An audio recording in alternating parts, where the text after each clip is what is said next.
The answer is I don't think so, but I'll get a better answer for you later. But it's a pretty cool job. You work only about 4 hours a day. You get paid upwards of $200,000 a year, $200,000 each year. It's a great salary. And you can imagine why. They're moving millions of dollars worth of cargo every day.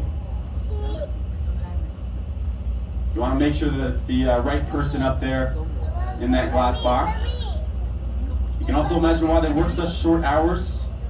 It's a very intensive job loading and unloading these ships. You're looking straight down through that glass box all day.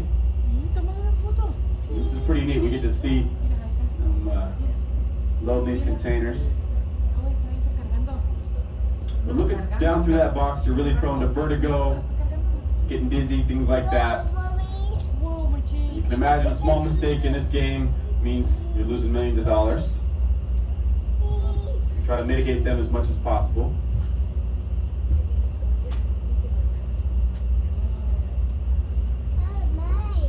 But give them a wave. These gantry crane operators, sometimes they'll give a wave back.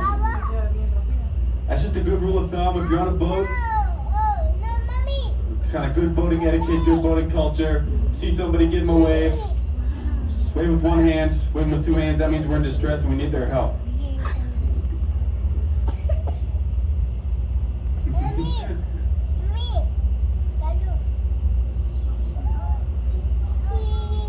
This is pretty neat to see.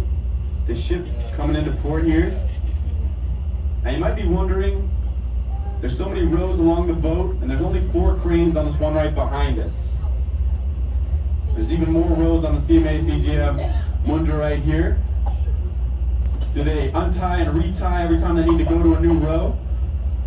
And the answer is no. These gantry cranes, they actually move alongside the ships. They are on little train tracks. And while that ship looks pretty fully loaded, especially on top, we're only seeing about half the containers. These container ships, they carry about 51% of their cargo in the hull beneath, so we can't even see it, about 49% up top. And a quick break from the container ships, there's a building I'll point out to you all. It's off our right-hand side. It's right through the underside of that big white gantry crane. It's that brick building with the clock tower right up top. It's familiar-looking green eyes, American flag. That would be Starbucks World Headquarters off our right-hand side. Right at our 3 or 4 o'clock position from here.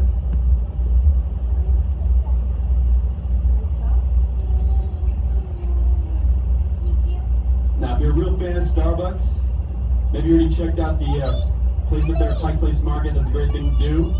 But there's another kind of insider tip that I'll give to you. Go check out the Capitol Hill Reserve and Roastery. Now, that's operated by Starbucks. You already checked it out? Thumbs up, thumbs down. Thumbs up? Nice. Well, it's Starbucks' attempt at a more high-end coffee option. They've got a high-end bakery there, as well as a cocktail bar. You can get things like an espresso martini with Starbucks coffee. So if you're a big fan of Starbucks, the Reserve and Roastery, that's where I'll send you to.